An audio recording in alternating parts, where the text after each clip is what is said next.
Hello, everybody, and welcome to session number 11 of Yay. Revolution Live.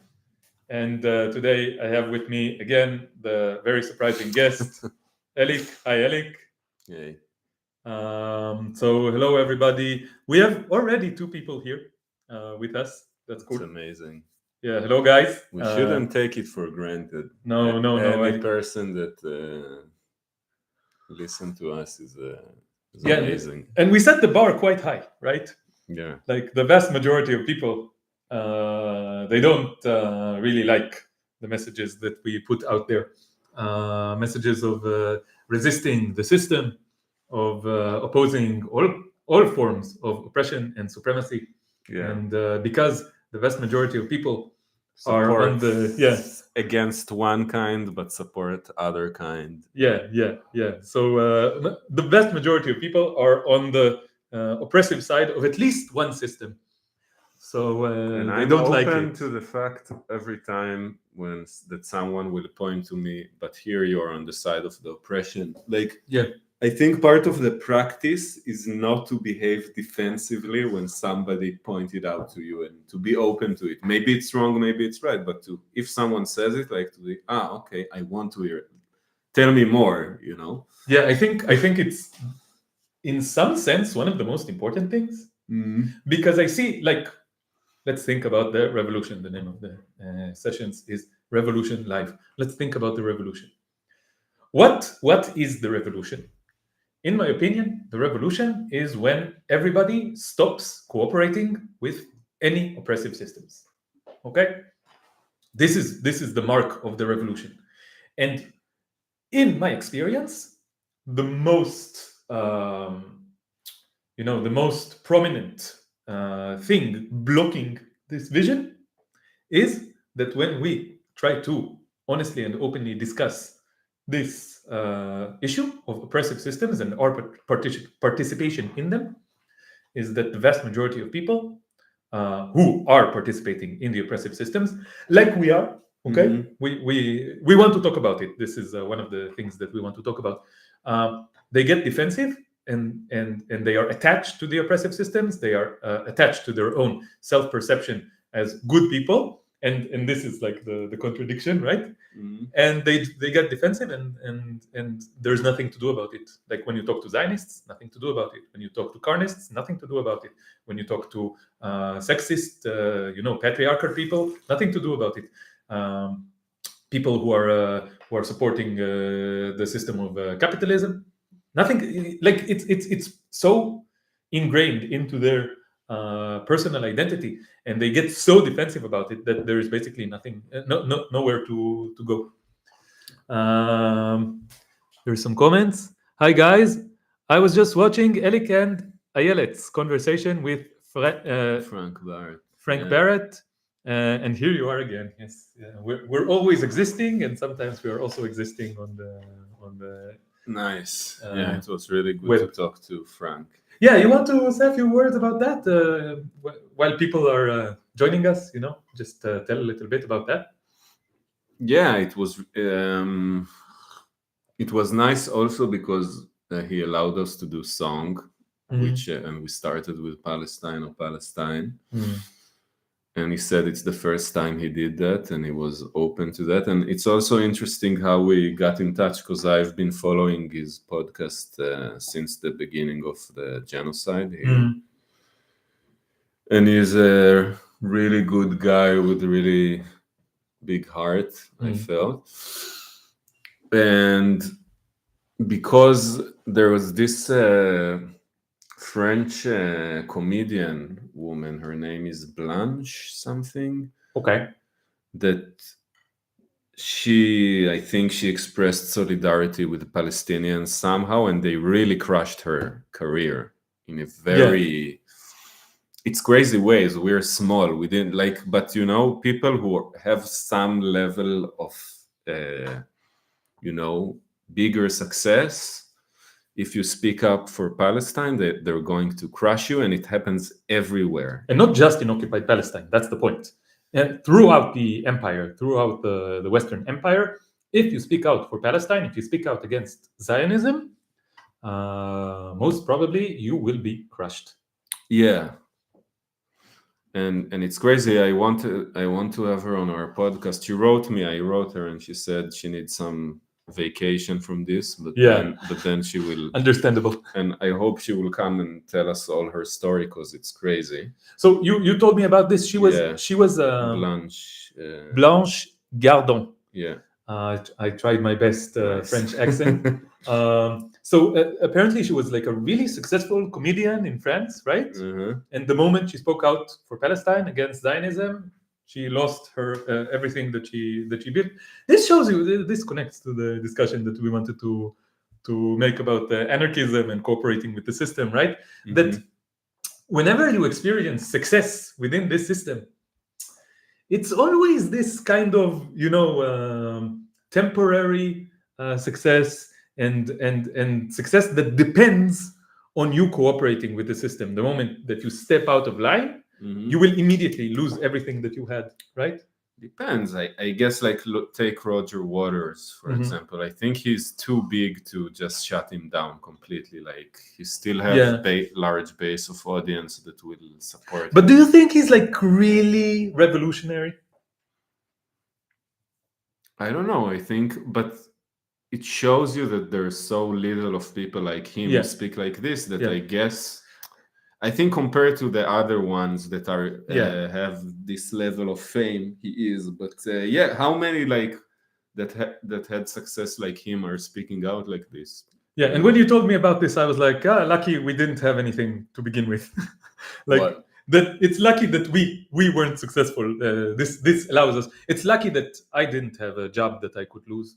It's lucky that we didn't have much money that we could lose. It's lucky that we didn't really have social status that we could lose, and still we lost a lot of stuff. Like I was already when October 7th happened. I was already quite dejected from Israeli society, and I had very few friends who I could actually speak to. It also had to do with the fact that I was vegan and an outspoken vegan at that.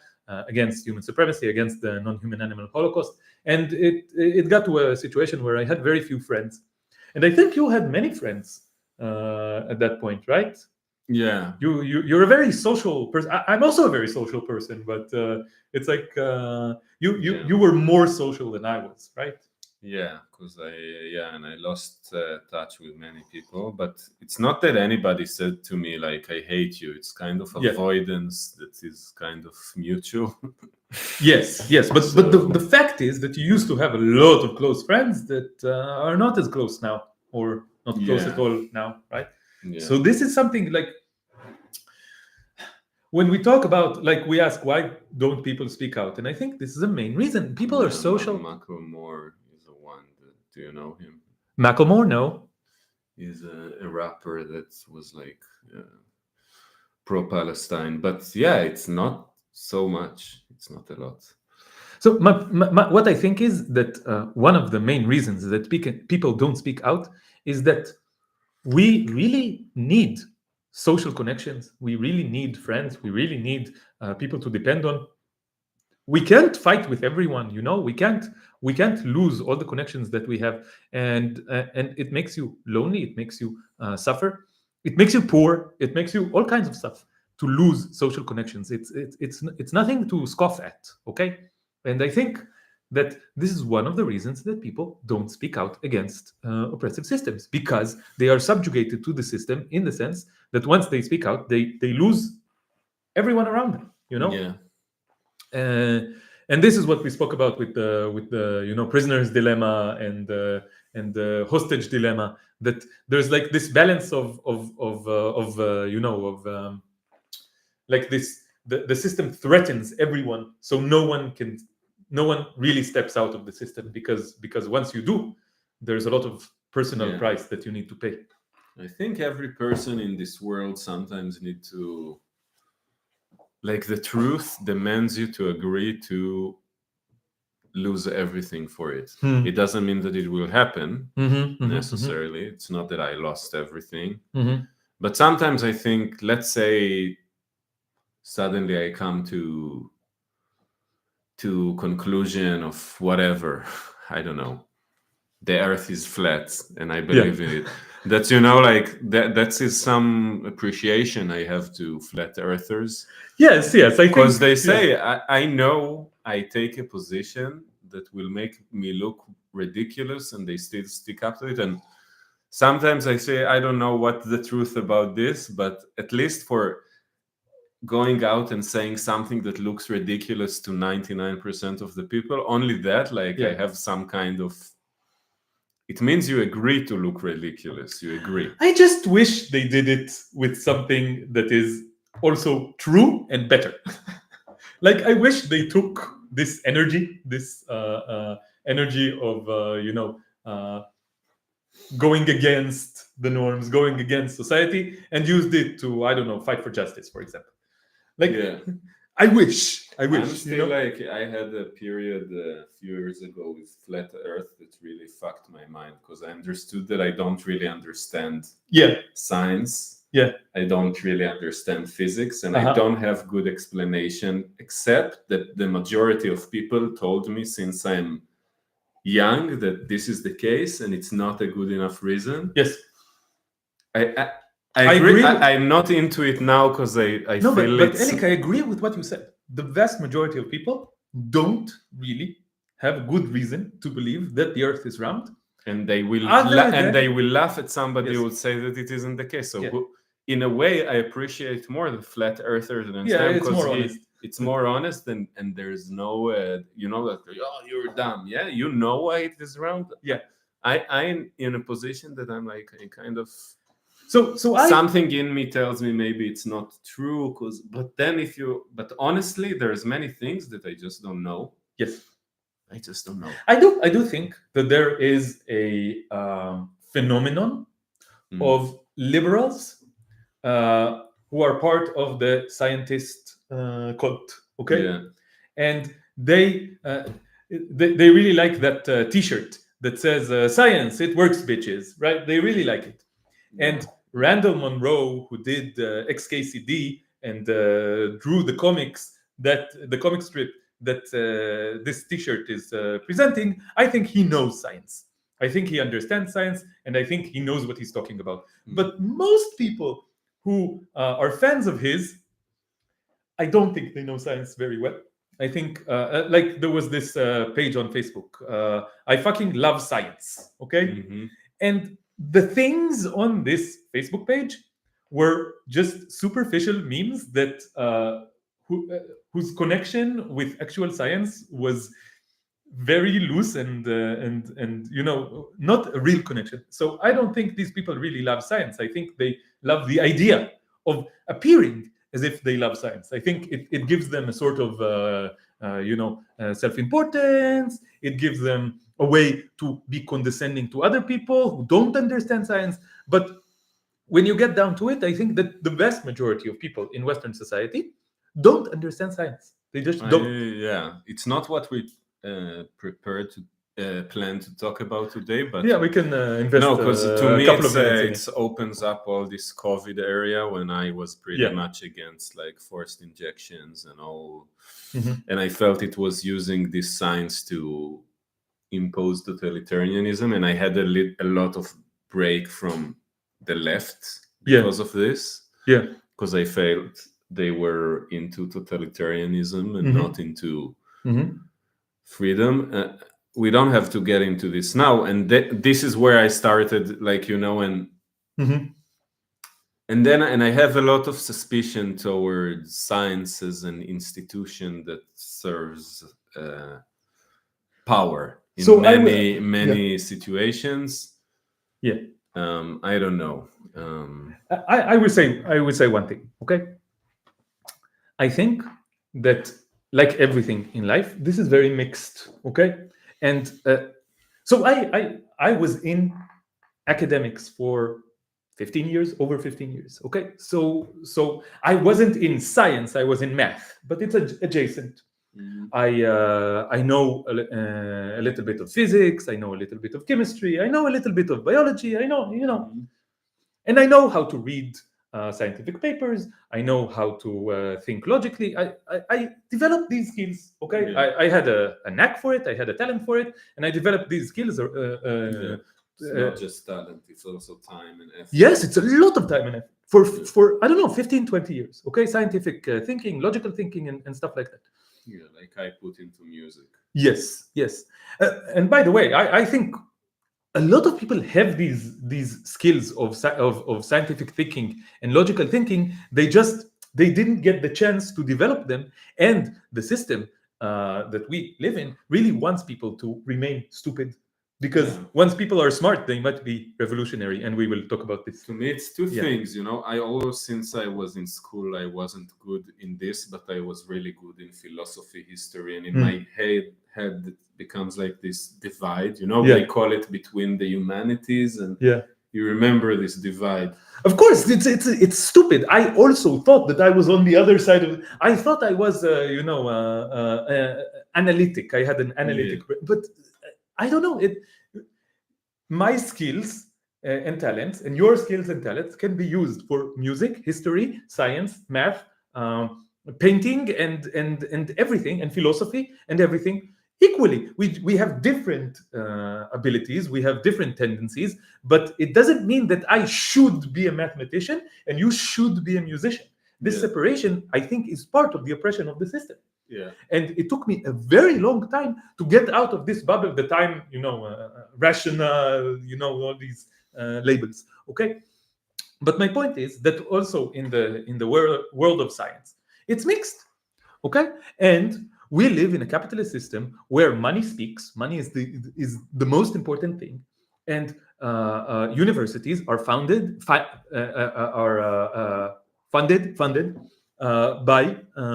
rich people, by rich organizations. They need the money, and this means that a lot of research is influenced heavily by funding. And it's not something I'm not saying a conspiracy theory now. This is something that scientists talk about all the time, that you need to get funding, and this affects your research in ways that are significant. Yeah. And this is even before they thought about like fundamental questions, like what kind of science am I doing, what kind of basic questions I'm asking myself, and do I know philosophy of science and the critique of postmodernism on scientific knowledge, and so forth and so on. They don't even ask these questions, and they already notice a lot of problems. And when anti-vax people speak about big pharma, I think they are right. Yes, indeed, there is big pharma. If you open the television, not in Israel, but in the United States, for 5 minutes and look at commercials, like half of the commercials are for medicine. They literally push drugs on people all the time. And doctors are part of this, and researchers are also part of this. So I think that one of the reasons that that people were drawn, like you, to this place of being anti-vax, okay, is because they don't trust the system. And to be honest, they have good reasons not to trust the system. And I think that this is one of the reasons that I want science to be more honest. I want science to be more communicative. I want science to be more open, because I think science is very important. Science is such an important tool to understand reality and to differentiate truth from falsehoods, and to see what is harmful and what is helpful. And because science is compromised and poisoned, people don't trust it. Yeah, and there's also, I think, difference between understanding the scientific method, which is based on doing experiment and stuff. Then someone tells you this is a scientific theory, you don't understand it, but its implication that you have to do this and that, and to buy this and this product, which and to give the sovereignty over your own body, and it's something that we made and we created and we did the research, and you need to trust us. So there's many reasons that a critical, simple person would say, hey, something sounds a bit fishy about this. And I think it is fishy. And it is fishy. So went and actually read personally, okay? I went and read a lot of studies during Corona times, okay? I went and I opened the fucking studies. I saw the numbers. I followed the numbers. I asked experts or semi-experts about how the vaccine works, how the virus works. At some point in like 2021, I knew a bunch about this, okay? Yeah. I forgot a lot of it, okay? Because it's not something that I do on a regular basis. It was important at the time. Now I feel that it's less important to me right now. But there was a time where I could like tell you the numbers, like I could draw the graphs. It was, and I became convinced that that everything that not everything, but that basically the system in this case was telling the truth. Okay, this is what I became convinced of. Am I sure about this? No, I don't know. There are interests here, and of course, and I am also aware that there are interests of states to increase their control on the population, and it is just a fact, a historical fact, that every epidemic in history was an excuse for regimes to increase the depth of control of the population. It's just a historical fact. No one really seriously is denying this, and we need to be careful. So maybe we will have this discussion I deeply say at some point. Let's at some point do a discussion specifically about this. Yes, yes. And prepare ourselves, because I also got into, I was thinking about it a lot back then. And we wanted to talk about anarchism, and to me this what started the thinking about anarchism, because I thought, who gives a right to some institution among society to say now you're not allowed to get out of your house, and if you are, I have authority to inflict violence upon you. And I didn't, and I knew this is something that is not okay to do. And I remember that all the leftists that were going against this, when it's have been done to the Palestinians, suddenly it's like 100% okay when it's done to all of us. And I was like, it's principally not okay. Nobody has the authority to do so. And then I asked, what is the nature of this institution who is allowed to say to people, and why people are so complicit? And this is very dangerous. It's very dangerous that we have an institution among society that have this power on us, and where does it get its power from? And then I started reading about anarchy, and I was like, and why does it have the power to tell me I have to go to the army? Yes, or even to school. Or to school. Yes. Or to tax a quarter of my income, or whatever, you know. I want to say something about this specific issue of the quarantines, okay? Quarantines and vaccinations, okay? Because first of all, I agree with you that no one has the authority and the right to tell other people you are not allowed to come out of your house and you must take a vaccine, or if you don't take the vaccine, you will be punished. I don't think anyone has the authority to do this, or like factually they do, but they shouldn't. Okay, they shouldn't have the authority. So to me, that's the main issue, more than if it's good to do it or not. But this is my point. That okay. So let's say that that I have been convinced, which I have, that it was a good idea to have a quarantine, and that it was a good idea that the vast majority of society keeps this quarantine, and that it was a good idea that the vast majority of society takes the vaccine, which I have been convinced. I thought that it was a good idea, okay? I still don't have to support, violent, violent kfia. How do you say kfia? To force it violently, okay? To force you violently to stay in quarantine and to take the vaccine. What I really wished happened was that our society had more solidarity, okay? Not someone from above saying that this is good to do it, but something that is flat, but solid, that we all care about each other, and that all of us have an honest and open discussion about what the correct thing to do is. And I think that this can only happen if people are educated. Okay? And I see how the system that we have here, the hierarchical system that we have here with its own interests, that serves the people in power, okay, or that basically serve the system itself, okay. The people in power are those who just were, more intimately connected with the system, okay. So the interest of the system is to keep people uneducated, is to keep people ignorant and stupid and weak. The interest of the system is to so for example, I think that the quarantine, it wasn't determined purely according to epidemiological considerations.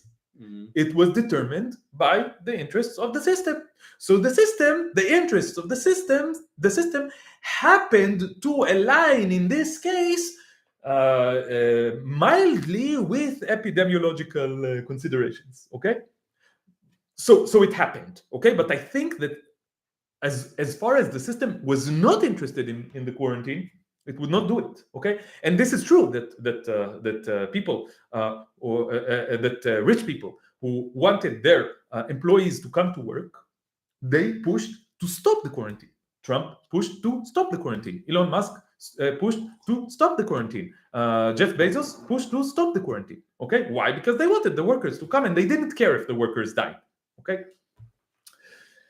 So my point is that how do you create, if we were living in a democratic, anarchical society where everyone is empowered and everyone is honest and there is solidarity, then we would have a true discussion among all people about what the correct thing to do in this situation is. And I believe that this discussion would have brought all of us to agree to stay at home for a month. But you never know. I never know. But I think that because maybe they won't. Maybe not. And maybe for some people, staying at home feels like imprisonment, and they get crazy. And I know it happened factually to many people that time that they lost their mental health. And I don't think it's a simple right or wrong question that this is the good thing to do. And that's why I think it's not something that should be done in any case by force. That's my point. Yeah. That doing it by force is the worst thing. This is if we arrived. To me, this was also this time was also a time where my anarchical thinking became more developed. Okay. Yeah. Why? Because I was like, we reached a situation where just to prevent the mass death of, like, I don't know how many tens or hundreds of millions of people who are like the elderly, people who are immunocompromised, people who have cancer or other diseases, that the most weak people in our society were under the most threat. Okay, and to me, this put me in this weird position where I was like, I don't know, maybe I should support, forced quarantine. But to me, this was like a very difficult dilemma, because I was against forcing things. I was against power structures, and I was like, fuck. But what if so many people die? I don't think it's so. Okay, I don't know. I didn't want to get into this discussion so much right now, but let's say now there was a situation where literally everybody I knew was sick, like not so long ago. And I don't think everyone even came to cross their mind to do quarantine. And like that suddenly this became the solution for doing stuff. I didn't, and I still don't think it came from an honest place of protecting people. And I also don't think people can know to calculate what is the implication. Maybe it saves some people, maybe it fucks some other people too. And to say to people, just because you're selfish, to me, it's not if you convince me, okay, I stay at home. But I didn't say it's just because you are selfish. I didn't say this. I said that I was convinced that this was the right thing to do. Okay? And the point, okay. It's a different discussion about what the right thing to do is. But I became convinced that this was the right thing to do. Okay, so, but the thing is, to me, the question is that this I don't know, question of what to do when there is an epidemic, where there is a disease, and there are diseases all the time, and people die all the time. And I wasn't. But it wasn't. I wasn't convinced that it's so different from for any flu that existed. That still in normal flu also people die, right? It happens. Yes, and that's also a problem. And that's also a problem. Yeah, but it's also a problem to limit the freedom of everybody because of that. Right. It's not a simple question. I'm not saying. I agree. I'm not saying. And the thing is, to me, that the problem is not with the question to do it or not. Is with the existence of institution in society. Yes. That have the force, they have the power to say, because of that reason, now we are doing these extreme measures. And I think many, and I was surprised that many left-wing people who see how these exactly same excuses are used, for example, to say there's a terrorist attack. So now we can lock all the Palestinians in their homes, so we can celebrate Passover, because there is a chance that one Palestinian will go in, and they do it every Passover, right? Yeah. Every Passover, the Jewish holiday, all the Palestinians are locked in the West Bank. Yeah. So Israelis can live safely, and now can celebrate the holiday peacefully. Now you can claim that it's more that there is a real risk because the Palestinians can want to do it, and there is a chance that they will kill one Jew, and it's not a big thing if they will all have to stay at home because it's less worse than life of one Jew. But you still don't do it. You don't lock people in their home. Yeah. You understand what I mean? Yes.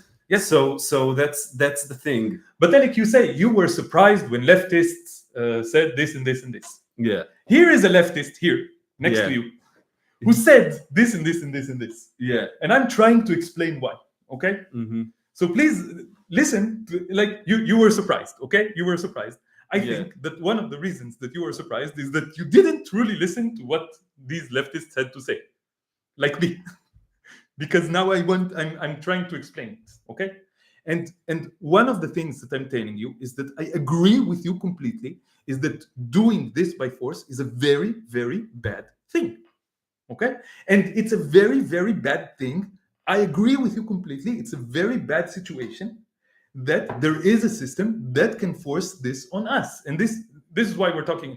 This is why I'm continuing to talk about it, even though it's irrelevant at this point. I don't know if it's irrelevant. I think it's relevant because it's highly relevant to all the subjects that we're talking about. I think it's not a good thing. It's not a good solution that there is a system that can force this. Okay. So I have less problem with you than I had with many among other people who at that time felt that it's a very good solution. I don't know. I'm only responsible for my own opinion, okay? But I also think that if I will just tell you that I read the articles, I checked the numbers, I saw what experts were saying, what experts in epidemiology and virology were saying. I did the calculations myself, okay? I did a lot of the calculations myself. And I was like, fuck, I think that just factually, if we all stayed at home for 2 months, millions of deaths, tens of millions of deaths, of horrible deaths, of the most weak people in society could have been avoided. I truly believe that, okay? I truly believe that. And then my question is, how do we reach a situation where humanity makes the right decision? Not out of, forcing others to do it. Not out of, there's authority that's saying the correct thing to do, which is, as you say, it's not the correct thing to do. It's not, It's not that the authority really cares about us and is saying the correct thing to do. No.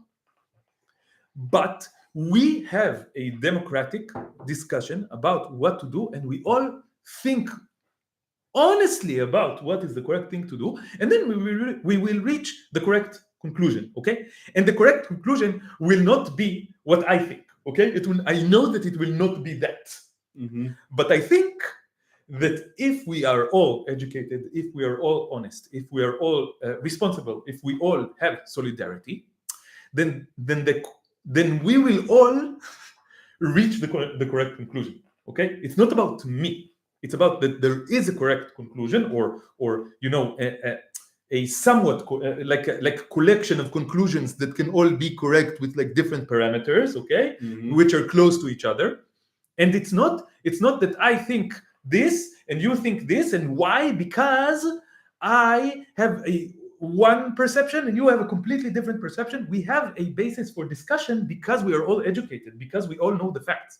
And if you know the facts and you reach one conclusion, and I know the facts and I reach another conclusion, fine, okay, fine. If you know the facts and care about doing the correct thing, and I know the facts and care about doing the correct thing, and we reach different conclusions, then that's okay. But I think that is not what happened. No, in 2020, and I think the vast majority of humanity was ignorant on both sides. On both sides of this discussion, most people didn't know what they were talking about. Most people did not know the numbers. Most people did not know about epidemiology. Most people did not know about, mathematics, like the basic mathematics that you need to know to really engage with these questions seriously. Okay, I know for a fact that most people don't know these mathematics because my vocation is a math teacher. I know what math people know. And the vast majority of people don't know enough math to understand what was going on at the time. And this worries me. And I'm saying, what do we need to do then? We need a society where people are empowered, okay? Where we care about knowing the truth, we care about each other, and we care about reaching correct conclusions and doing the right thing. And this leads me to anarchy. Why? Because I think that this is the thing that will allow it, okay? But do you think anarchy, it means that every aspect of our life is determined by collective decision that we do? Like, I could understand how this could be done in a society of small numbers, but if everything that we do is determined by, doing a discussion between millions of people and decide what, like, I don't see how it's practical in any way. Like, it's not how I see anarchism. It seems to me like oppression of the small, like, I wouldn't be able to do anything. Let's go back if to everything this question. is a collective decision. Let's go back to this question because I think it's a very important one. But let's just dial it back a little bit and go back to. So we when Elik arrived in Haifa, we are in Haifa now in my place, and I picked up Elik from the train station. And we just started having a discussion. So you want to tell the audience what the discussion, and this led to us wanting to talk about I just want to anarchy. say about COVID and that I'm open to the fact that I was completely wrong. It's not that I'm attached to. I'm just sharing what I felt at the time. Like maybe if I would understand the information better, I would reach different conclusion. But I want to say I'm also open to the possibility that I was completely wrong. But I also want to say that it would be difficult to convince me that I was completely wrong. Why? Because I invested basically months of my life in like reading the articles. So it would be. I just have a lot of information in my mind. I did a process to reach the conclusion. It wasn't just I think this. So you will need to present evidence that is strong. We can go into it. I feel like I have. I feel that at that time I felt there was strong manipulation and authoritarian thinking towards one direction. People like me were ostracized. At the end, I was vaccinated with the first 2 injections just because my mother pressed me, but I really didn't want to. Which is also a kind of oppression. It was oppression, and I don't think I don't know if it was necessary. I don't know if I saved anybody by doing that.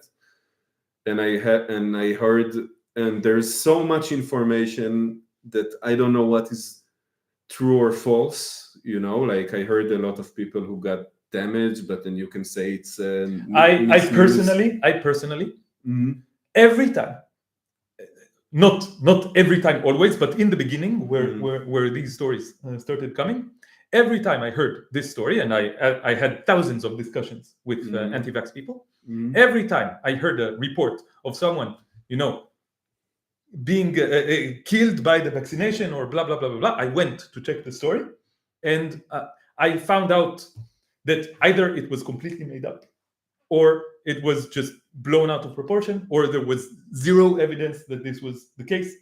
Basically, every time. Okay, at some point, after let's say 100 times that I heard about the story, went to check it, and found out that it was bullshit, I stopped. Okay, I stopped checking. But this has been my experience. Okay, it's very similar. It's very similar to the experience that I had with the IDF and their justification for killing Palestinians throughout the years. That every time a Palestinian was killed, they said, "Oh, he was a terrorist. He was holding a weapon." Blah blah blah blah blah. And then every time I went into the details for a little while, I saw that it was made up and blown out of proportion or distorted. Blah blah blah blah blah. And then at some point I was like, okay, so I don't believe the IDF anymore.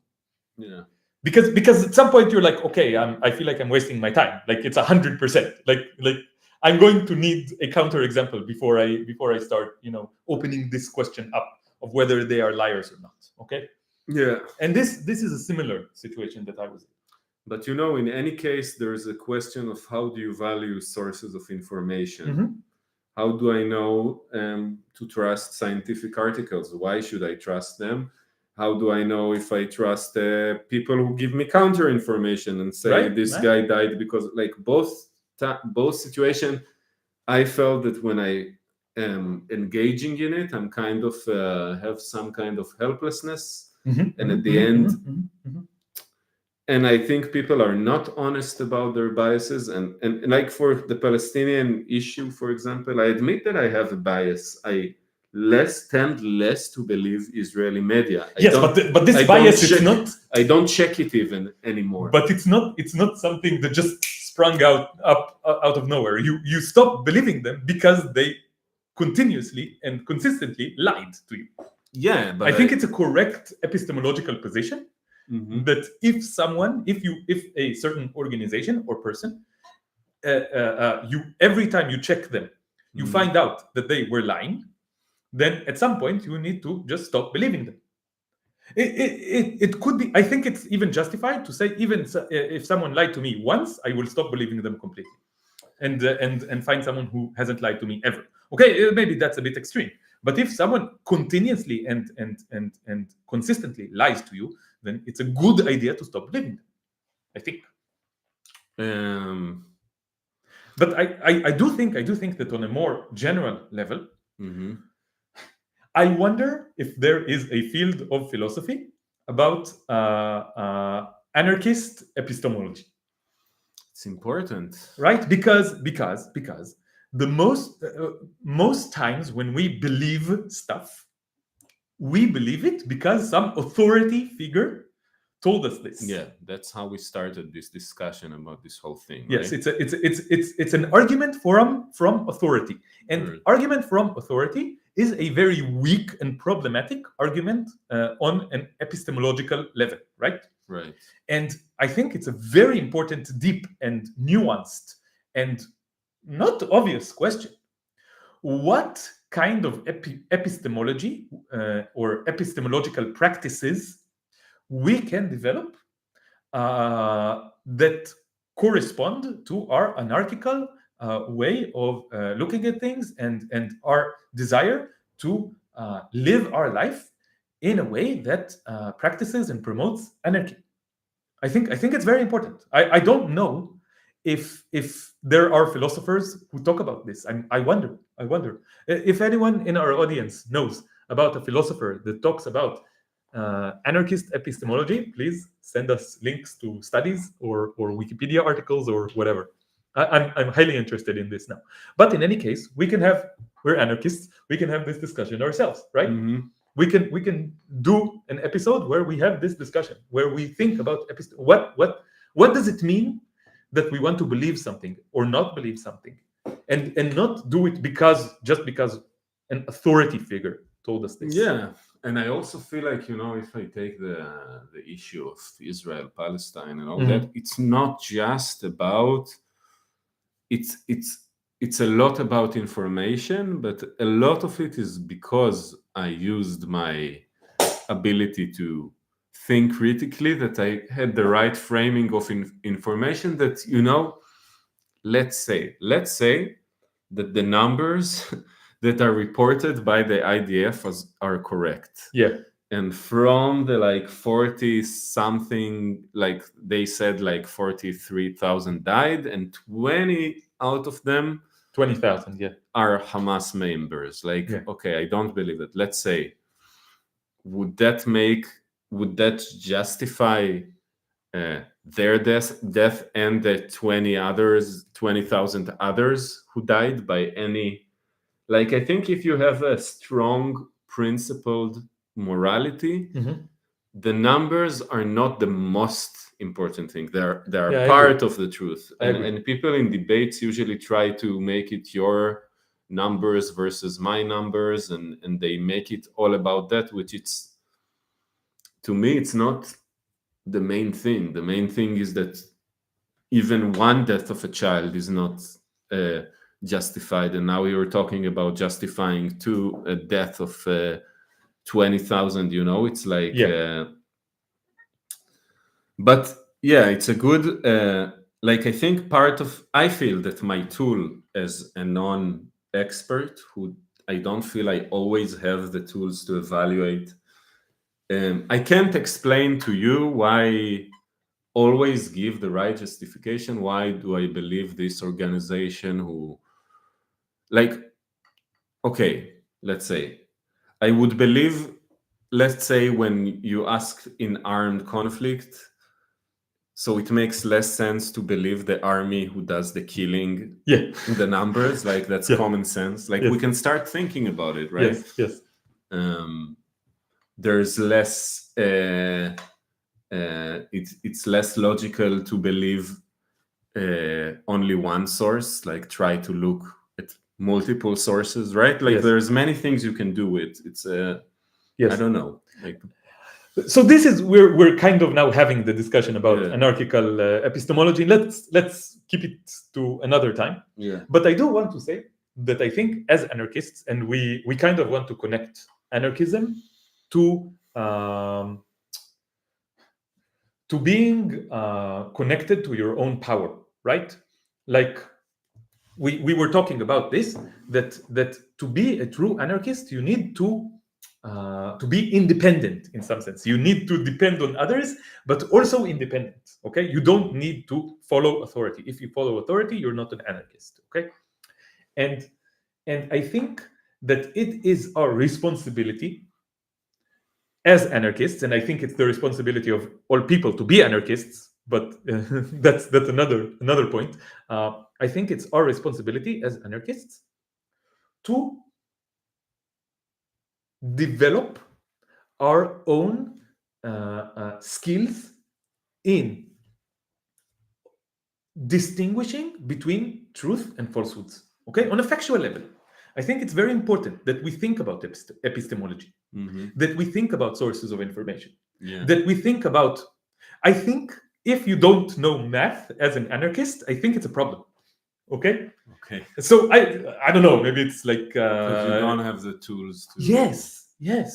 I think that if you want to be a good anarchist, you also need to know at least a little bit of math, applied math. So I'm a bad anarchist. I think so. Okay, but I don't know music as much as you do, and I think you need to know music to be a good anarchist.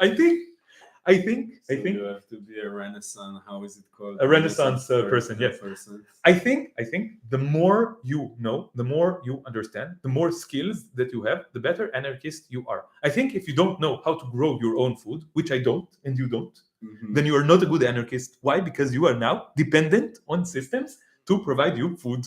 But I don't think that anarchy go against the notion that we're dependent on each other. No, it doesn't. It doesn't. I don't think it does. But I think part of the beauty of anarchy is that we learn to cooperate in a way that makes us free and, sociable. And I agree. But so let's go back to I know, as someone who tried to do science communication.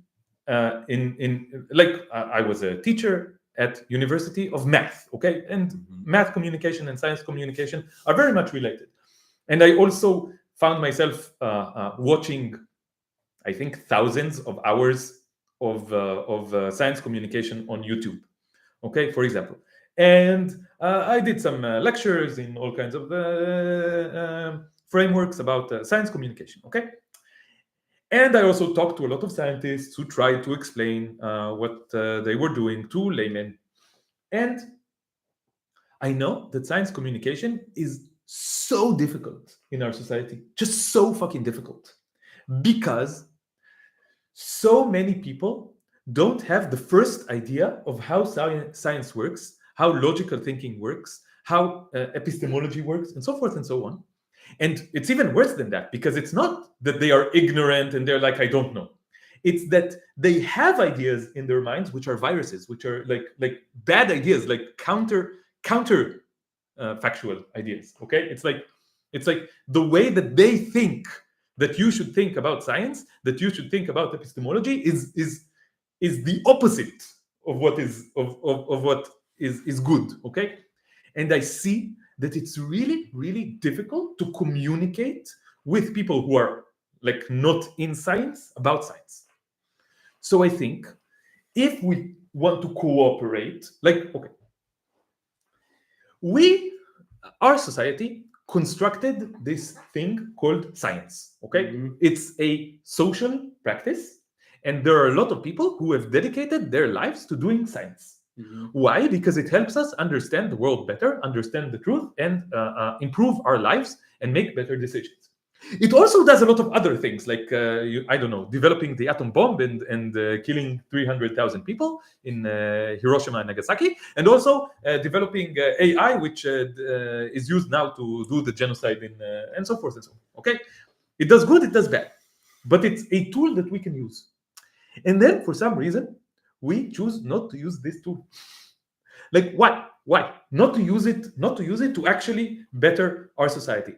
And I think that one of the reasons is that so many people don't really understand how science works.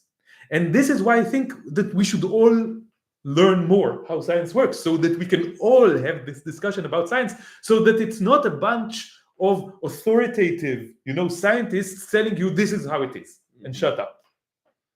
This is not what I like. I don't like telling people this is what it is and that's it. I think it's a bad idea. Yeah. I think we should have this discussion, and this is why I think we should all be more educated. Yeah, it's just like it's a big question, the question of science, and I feel like, because what does it mean that we become more like scientists, that we conduct our own experiments, that I start sometimes I think maybe because to me there's a very big gap between what I understand what science is from a philosophical point of view, closer to the mic so that and the scientific theories that I heard about, which I don't understand. And then I say, like, okay, I assume they're right because they're experts, but sometimes they say really weird stuff. And I also know that now I accept these theories, but I know that science also changes, right? And also people in other times, let's say when they believe the world is flat, they thought, they also, that's the theory, that's what makes sense. That's what scientists saying, or I don't know. I don't know if this is historically accurate. I know that humanity knew that the world was round at least 2,000 years ago. Okay, but any, let's say, other the sentiment stands. Yeah, the standard. So I don't know what's. I feel a bit again when I'm standing in front of like experts, and I see the danger in that. I see the danger in experts in any sort, especially when it's connected, like you said, to politics, to money, to power, and to all this kind of stuff. And that's why I was, like where we started this discussion about COVID, I was skeptical. I'm not saying I know that I was correct, but I think the skepticism, and I think this skepticism need to be understood, and I think that's what's not just understood but encouraged. I think skepticism is a good thing. By the way, our first conversation was around that issue. We met for the first time. It was, I think, 2022, right? Mm-hmm. And our first conversation was about this, about the vaccines and stuff. And I remember a moment where we got to this place of what is even truth. Okay? Yeah, right. And I told you something that I was thinking about at the time, that to me truth is the thing that the more you look into it, the more you are convinced in it. Yeah.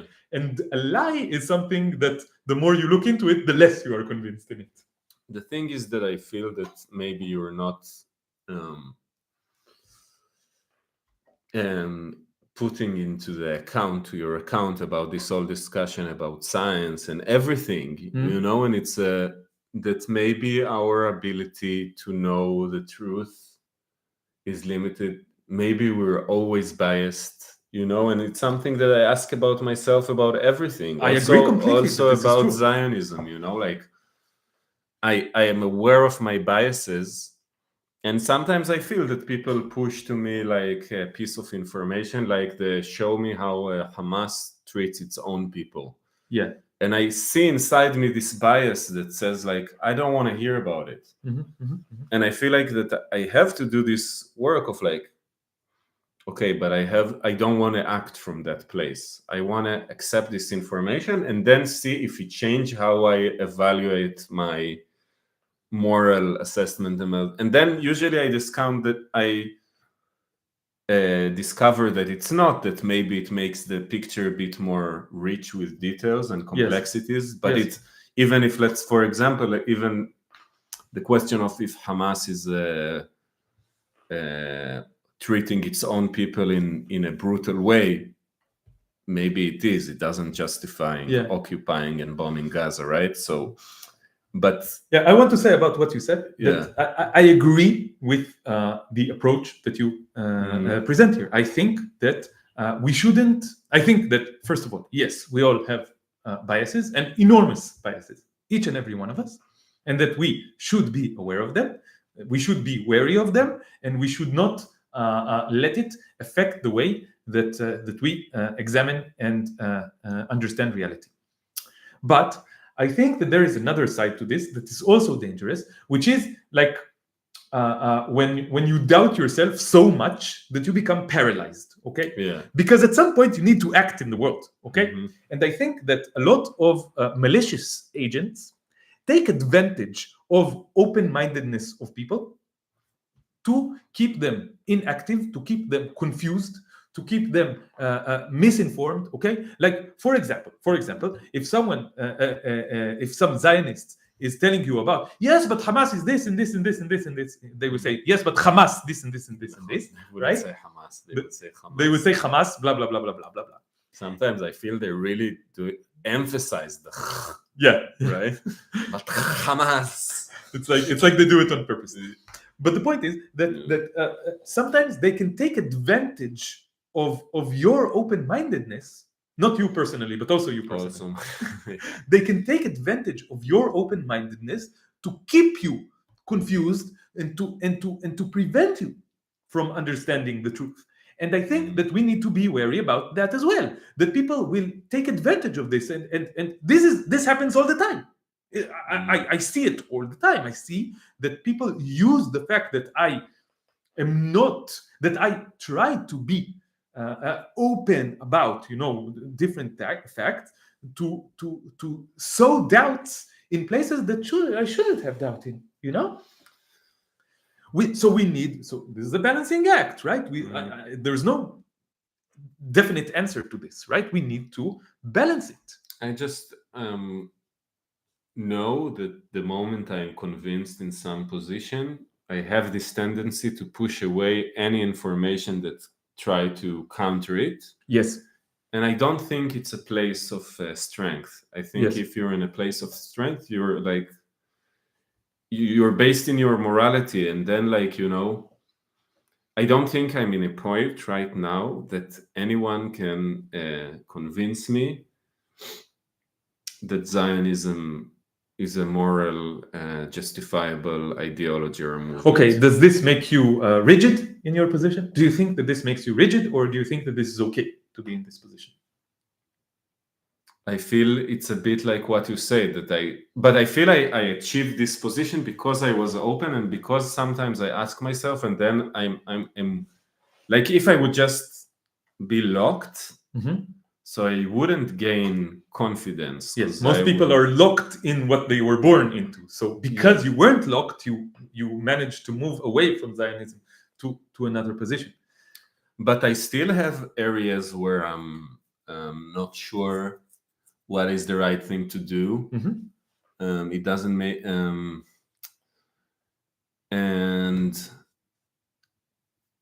I don't know, like for example,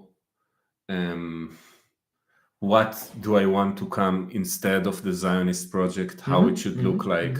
There's many open questions. Yes about anarchism as well. About anarchism. And this is kind of what we want to talk about. I have to go to the bathroom for a second. You want to look at some... I'll look at comments and answer some comments, and then we... I think I annoyed many people with my shit. Maybe this is a position that's dangerous to express, but I think it's good that Elik expressed it in any case. We want to be open, and we want to encourage discussion, and I think that this is a really good thing that we can discuss openly and honestly, even things that we don't agree on, and reach conclusions and see what is happening there. Okay, let's see. Let's see if we have some good comments here to reply to. Sending my love from Australia. Sending you love back from occupied Palestine. Regarding science, the two things that most improved life expectancy come from science: antibiotics and vaccines, even if you don't understand the process. Okay, so this is the kind of discussion that we need to have. Do we want to just trust the experts and use vaccines and antibiotics?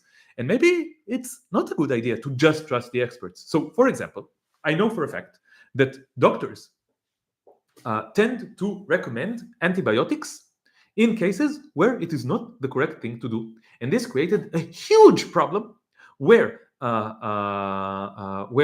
germs became resistant, because germs go through a process of natural selection and evolution. And when you introduced too much antibiotics into the ecosystem, then germs whose process of natural selection and evolution is very, very rapid, because their generations are very short in their time span, they become resistant to antibiotics. So doctors did this mistake because of not because of they knew that it was the right thing to do, but because the system encouraged them to do this, to recommend antibiotics in cases where it's not necessary, and then it made germs very resistant to antibiotics, and it made us more sick. So I think if we didn't trust the system blindly, if we didn't trust the authority of doctors blindly, and to be honest, doctors are only people.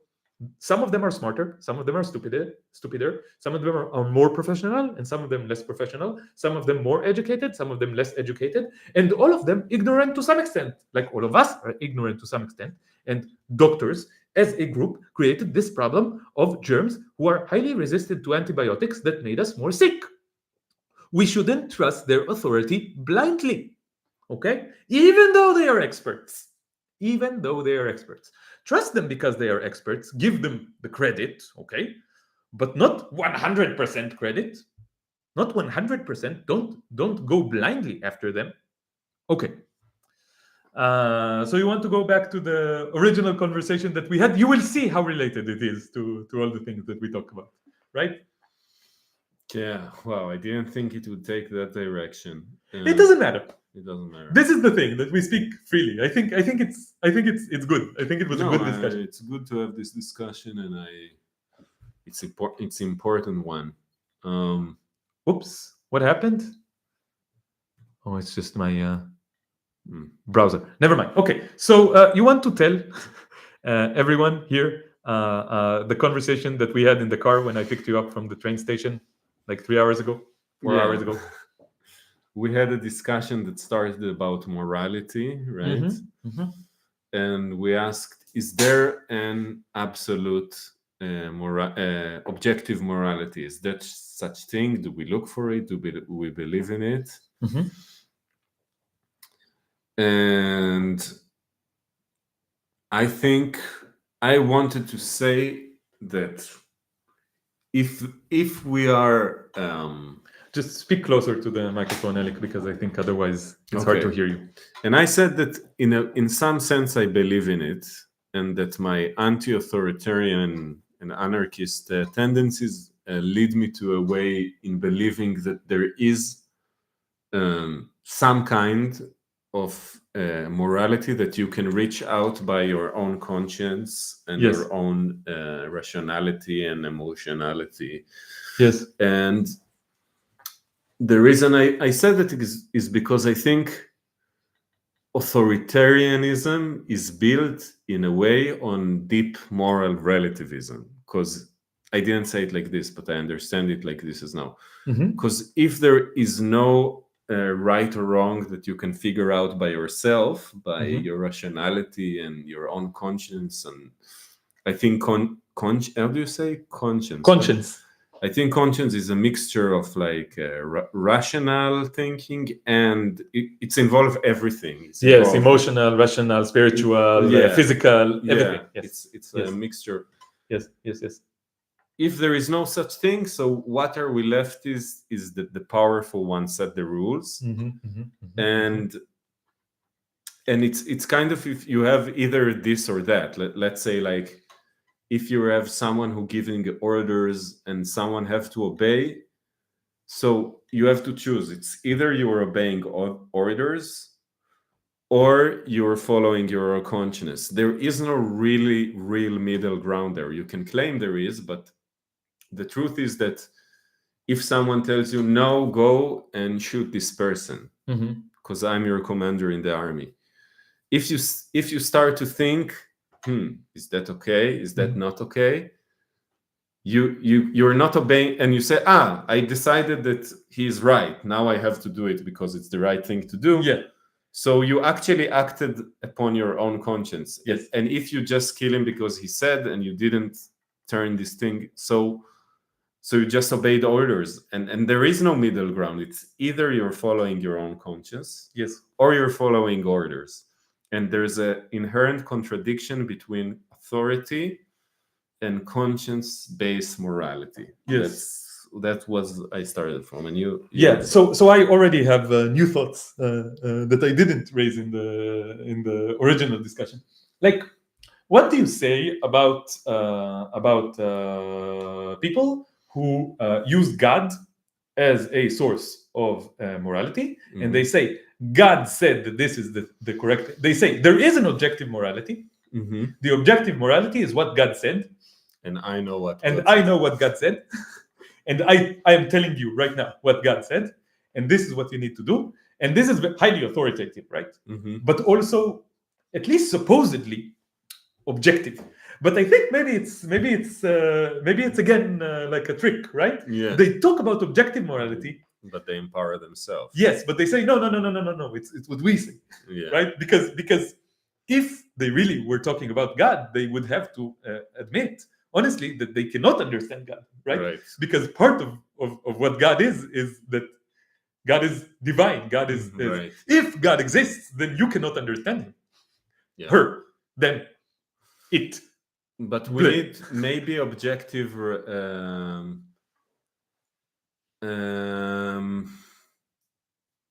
like maybe the talk about objective morality is dangerous because of what you said. Yes, because people can co-opt it. Maybe we need to use maybe just conscience, but I don't know what conscience is. But I do think that it's like you say it's dangerous to speak about this because fascists will take advantage of it.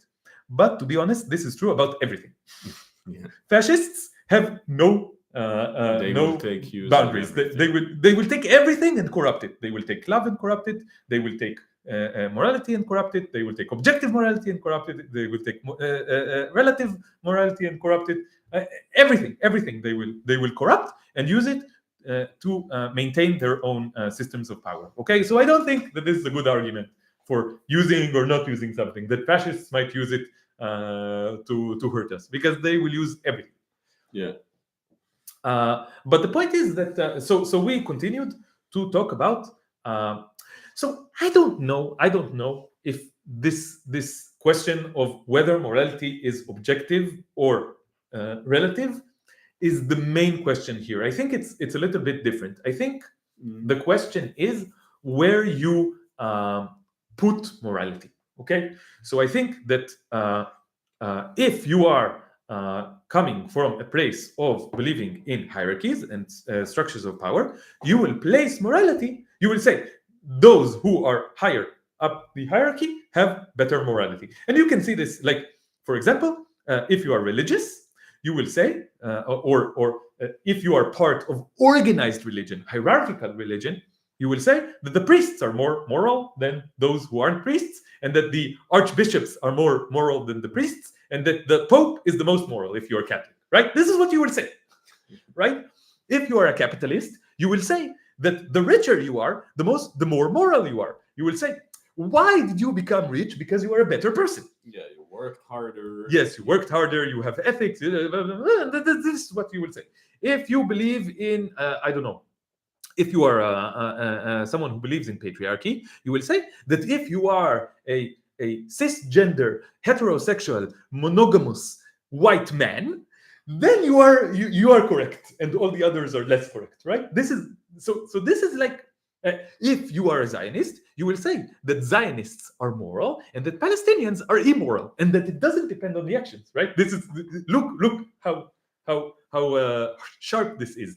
They will say we are moral in murdering tens of thousands and maybe hundreds of thousands of people, most of them innocent, and they are immoral for resisting this, right? Yeah. So I think that this hierarchical thinking, it just places morality in those who are in power, okay?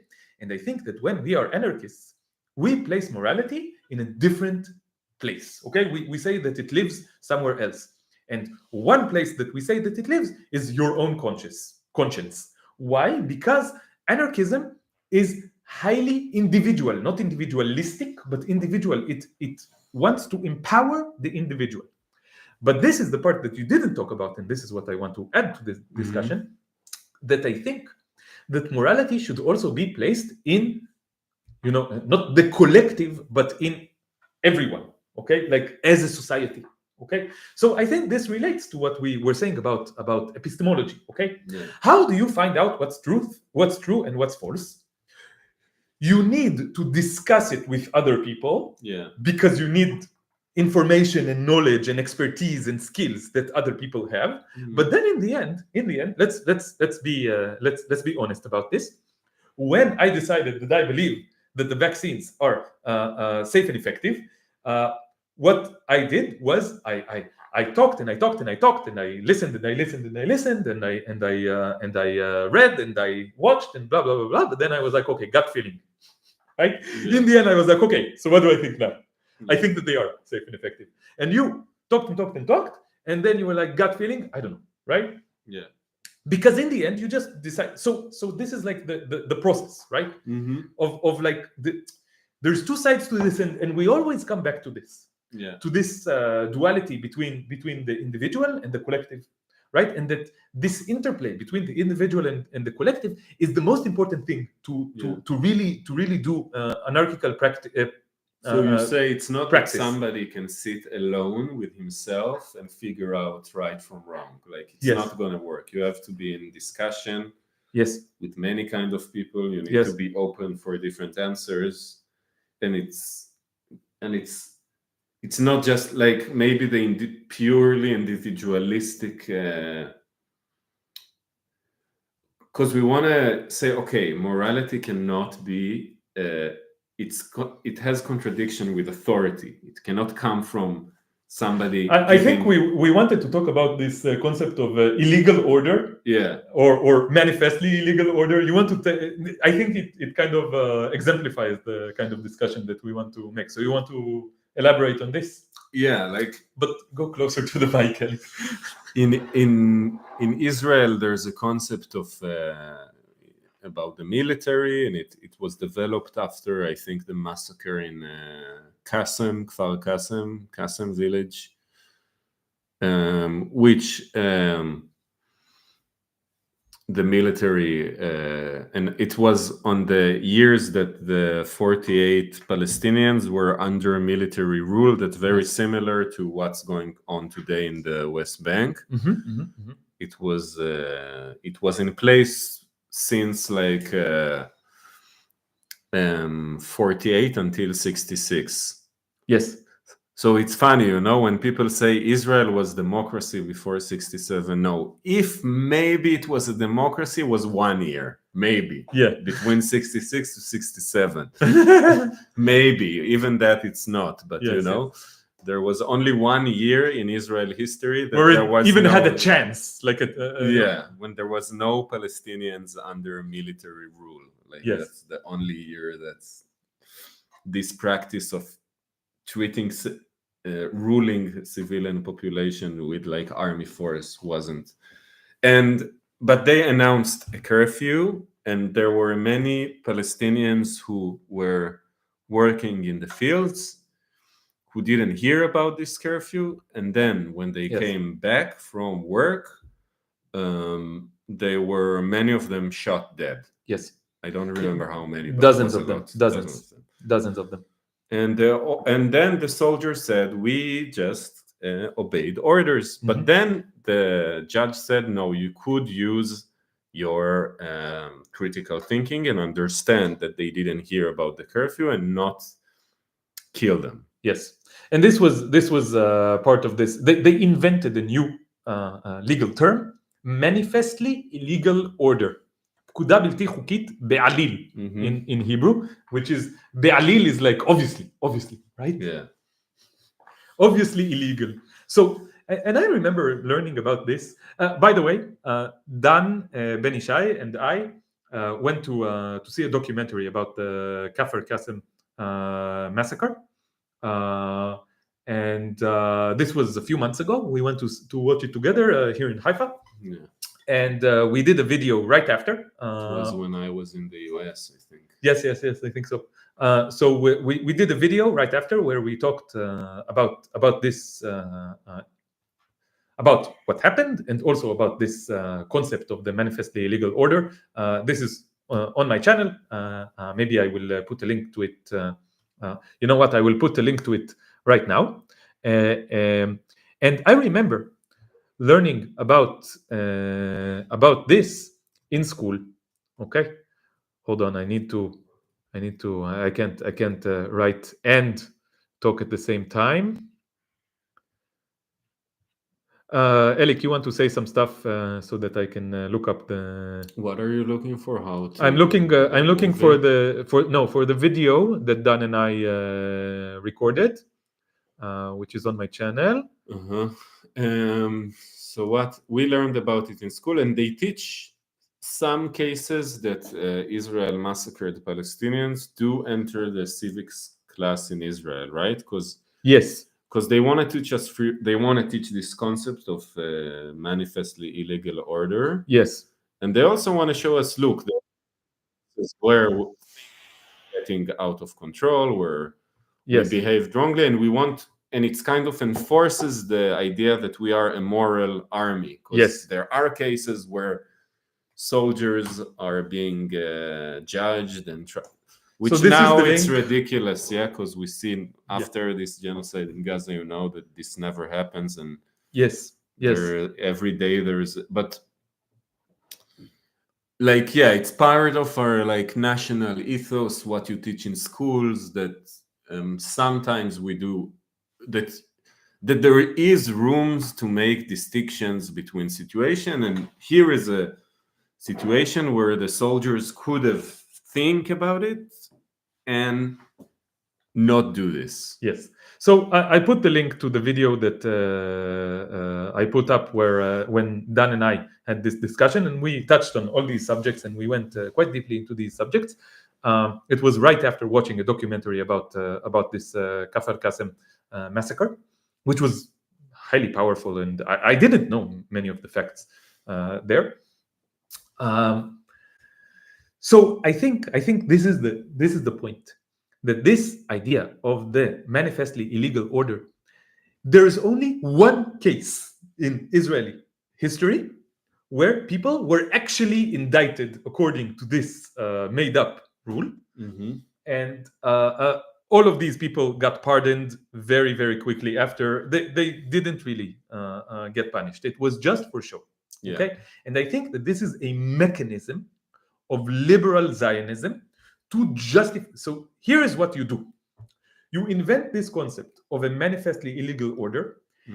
You say, if we got a manifestly illegal order, we would be compelled, not just according to our morality, but legally, we would be compelled to disobey it.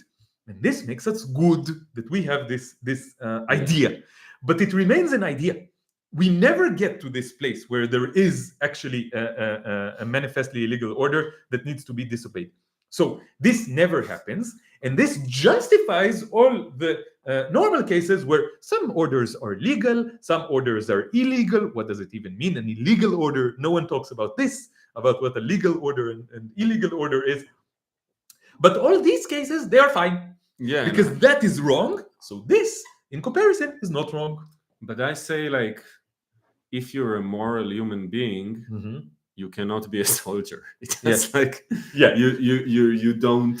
You're saying the manifestly illegal order is to be a soldier, is to be drafted to the army. That's the manifestly illegal order. Yeah, because the moment you said I'm a tool in somebody else's hand, you stopped being human who is enacting his conscience. Yes, a moral agent. You're not a moral agent. It's, in a way, it's not fair to tell a soldiers. I don't know if like it's like it's weird. It's weird to expect soldiers to suddenly in the situation. Suddenly you got the manifestly illegal order. Now you need to disobey. How do you differentiate? And I've been, in the army in not a combat unit. What the training that I had was the most light one that you have. It was 2 weeks. Yeah, me too. Like, and still in these 2 weeks, they did everything they could to take our conscience and humanity. I know you don't like this term. Maybe, sorry, agency. Agency, let's call it agency. Agency from us, that we stop being masters of, stop being rational people who differ right and wrong, and we just being a tool in somebody else's hand. Yes. And I remember in some situation, it was fun. And why is it fun? Because it's hard to be a human being who, again, a moral agent. A moral agent. It's easier. Sometimes it's fun when you become a tool, because it takes you. And I remember myself, they tell us, run here, run there, go there. And I remember at some point we got into some ecstasy, all of us. Yes. And it happens to you. And that's why people, it's not, it would, like, I think, like, humans have this capacity to want to become a tool in somebody else's hands. I think that's a very interesting point. I think that's a point that we need to press further. And I have some thoughts about this, but there are comments that I read that are related to this. So Hannah asked us to tell us what we think about this, and I think that this is a good place to answer this. Cult training to not know between right and wrong, moral choices, is the same as abuse, like child abuse. A child doesn't know what's happening to him, uh, is wrong when abuser tells him he does it. So I don't understand the phrasing exactly, but I think the point is that, okay, so let me say it in my own way. Okay, so let's take the cult of Zionism, for example. The cult of Zionism trains you from age zero to be subjugated to the cult and to think only what the cult tells you to think, to not think for yourself what is wrong and what is right. Okay?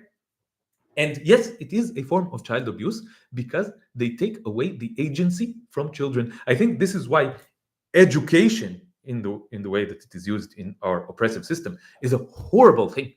Horrible, the most oppressive thing that you can think about. This education. It's just a form of control and abuse again. And I think, okay, so this is tricky, okay, because I know. Okay, I want to tell you an experience that you said you were talking about this, and I suddenly had a memory come to my mind. So I was in my apartment in Jaffa, okay, when I lived in Jaffa, and there was I think it was Simchat Torah. I think it was Simchat Torah, like the holiday that celebrates when the Jewish people got the Torah, the basic Bible from God. Okay, and they do like celebrations, and they sing songs and they dance. And I remember this was happening outside my window. Okay, but this was like it sounded to me like I didn't know if it was. I don't even remember exactly what it was. If it was like football fans who are happy or religious fanatics who are celebrating. And I know I was disgusted by it. I know I heard what was happening and I was disgusted by it, but also charmed by it. Okay, like I was completely ambivalent. Why? Because there was like I saw that they were all relinquishing their own agency and freedom and just behaving as a group, just as a group.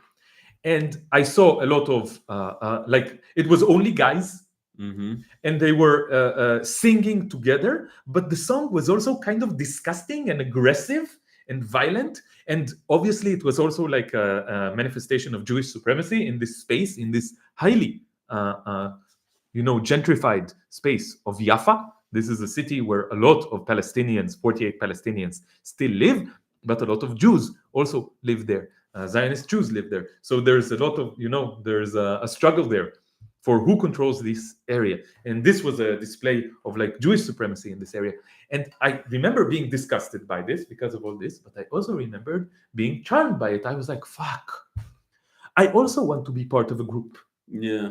I also want to sometimes be part of a group. And I know that this is missing in my life. And I know that the reason that I don't want to be part of a group is that I figured out that anytime I release into a group, I find myself being robbed of my agency and doing and participating in things that are not up to my own standard. Like we talked about. Yes, exactly. This is hippie community.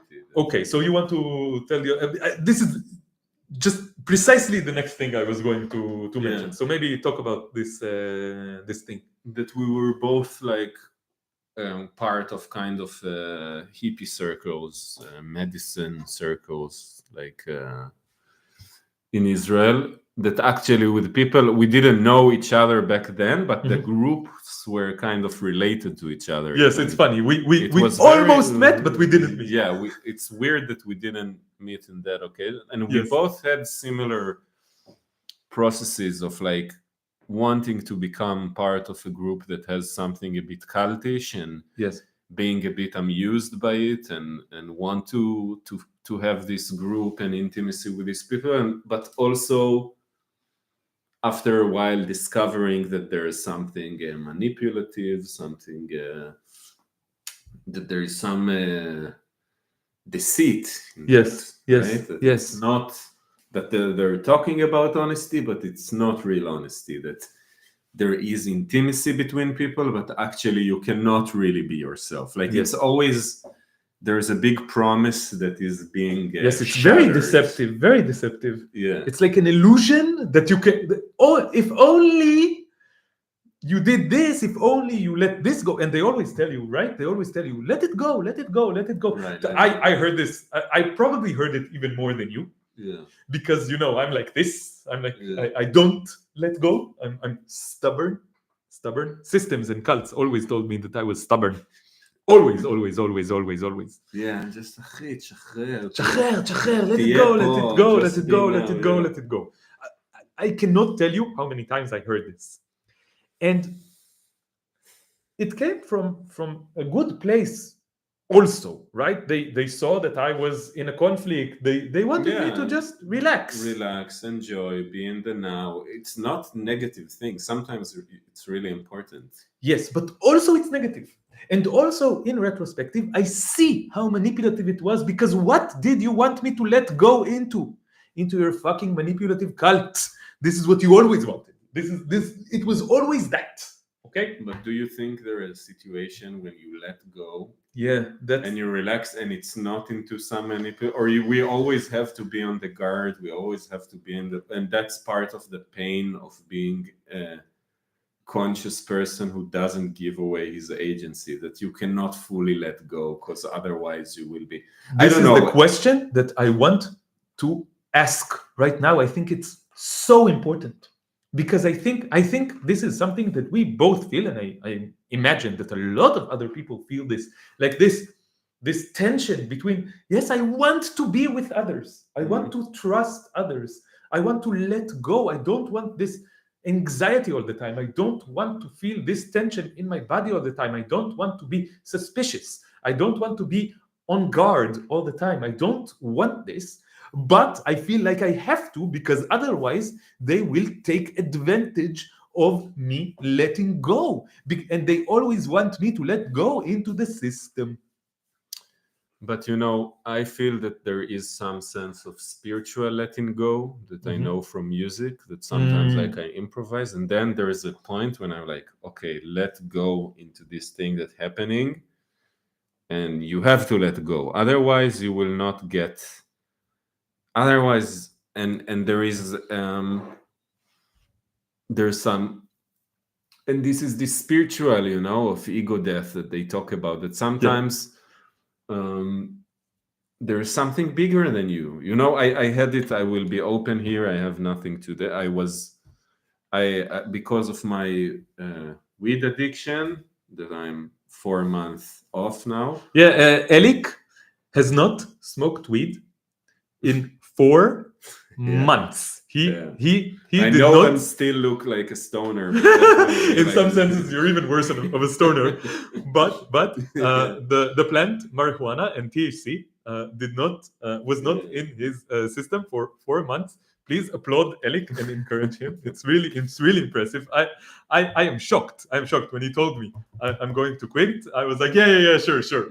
Because I tried many times. Yeah, and I was already used to Elik saying, yeah, I should stop. And I was like, yeah, okay.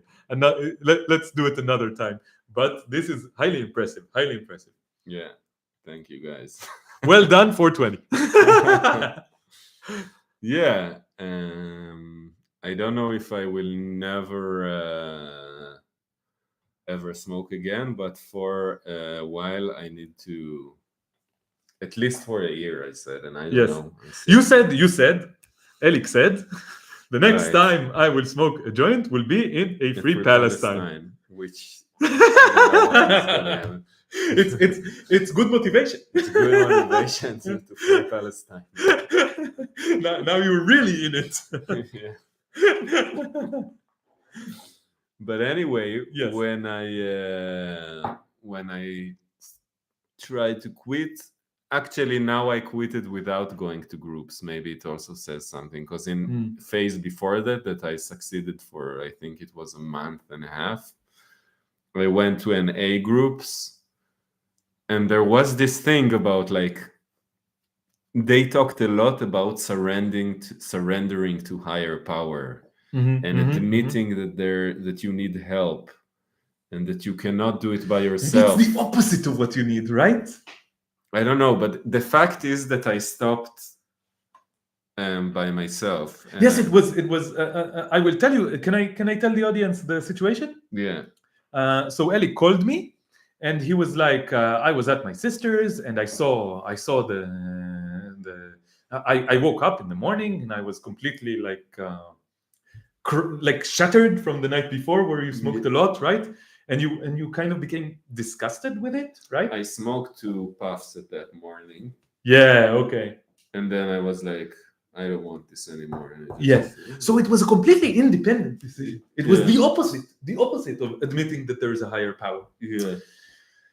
And this, I want to again go more deeply into this point, because you mentioned music.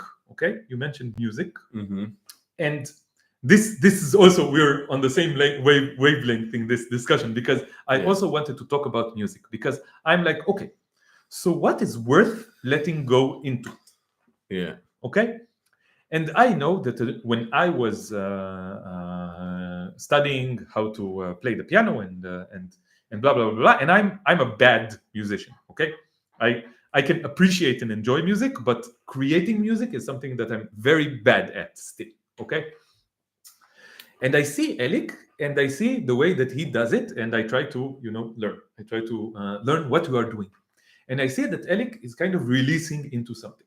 Yeah. And tell me if you like this description. I think you kind of release into the muse. I like it and I don't like it at the same time. Okay. Tell me.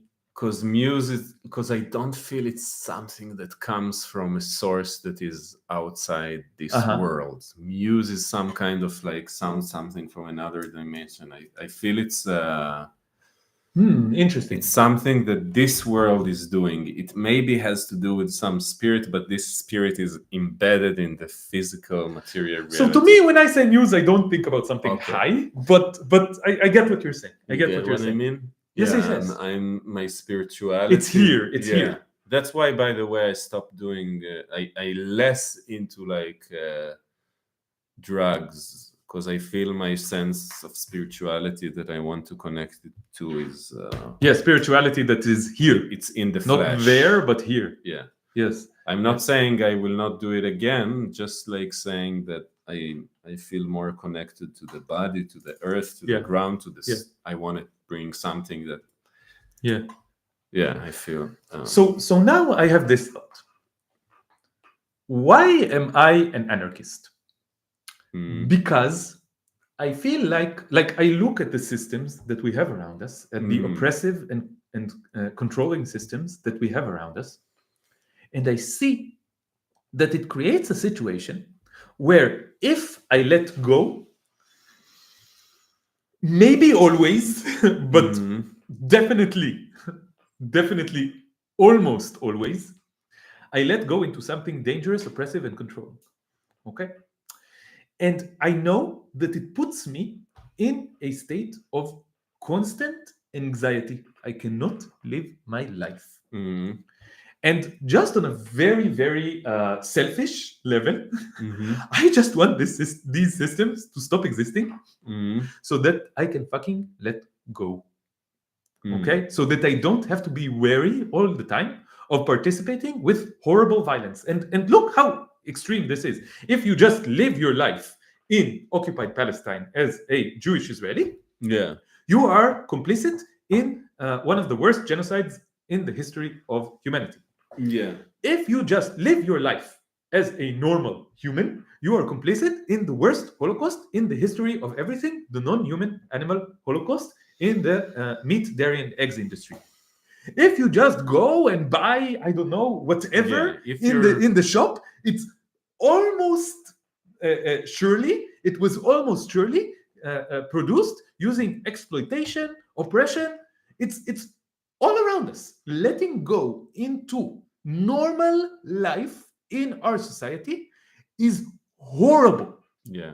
And in this, I feel that if I'm for example, I have this really wish to let go of like my resistance to Zionism, but I feel if I do it, I become like all the other people here that just okay with existing, you know, next to these horrors, and I don't want to, but sometimes I want to, you know, I just want to, let's just, and it's the same thing in me that want to smoke a joint. I just was about to say this. I was just like, you smoke a joint and you're like, okay, okay, I don't need to be in tension anymore. I can let go for a few minutes. And it's a relief. So maybe in a free society that is truly free, we just, this is what we dream about. We can just be free. We don't need drugs to escape. Yes.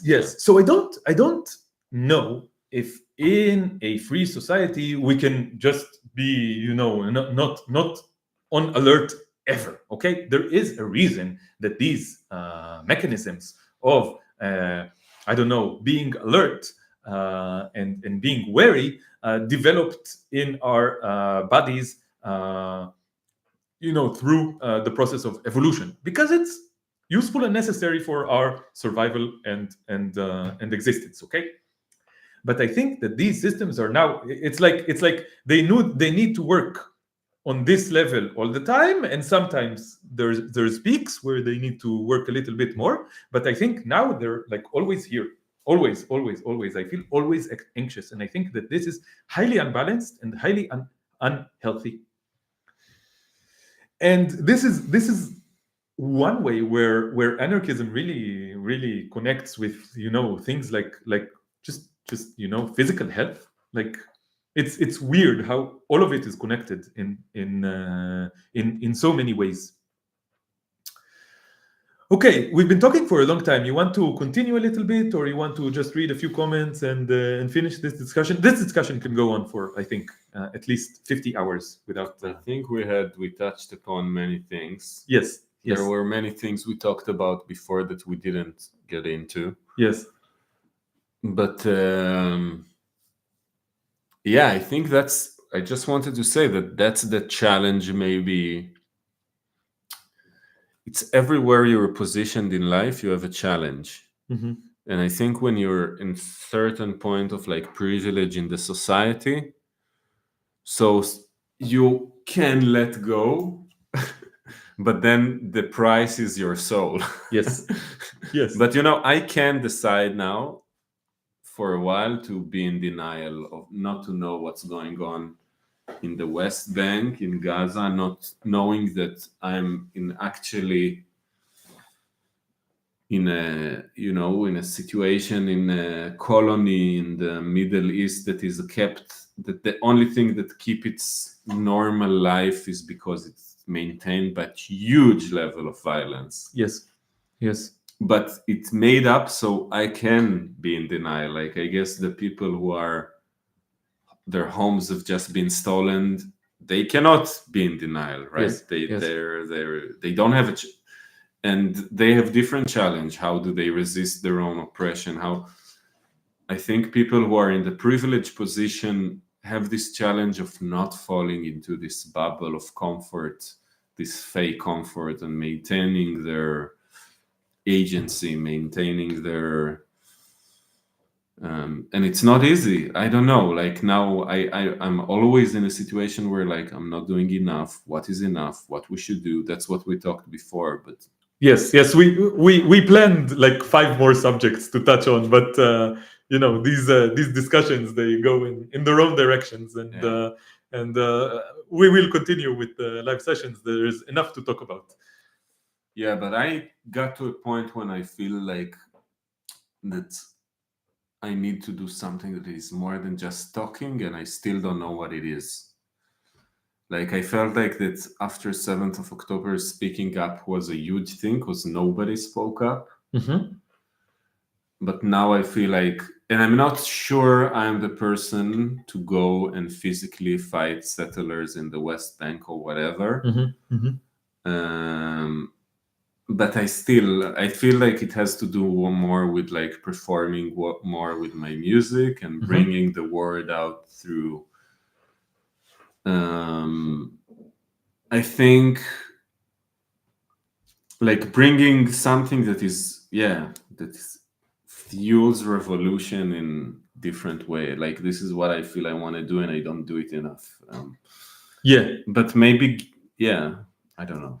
To me, what we are doing, the process that we're doing, that I'm doing with my channel, that we're doing with our shared discussions, I feel like we're going deeper into things. Yeah. I feel like every time we talk, or I don't know every time, but the more we talk, the deeper into subjects we Right. go, and the more things I find myself saying that have been just waiting to be said for years, and I say them better, I say them more deeply, I say them more accurately, I say them in ways that are more nuanced, and I think that it has two important effects. One is that I understand myself and the world better.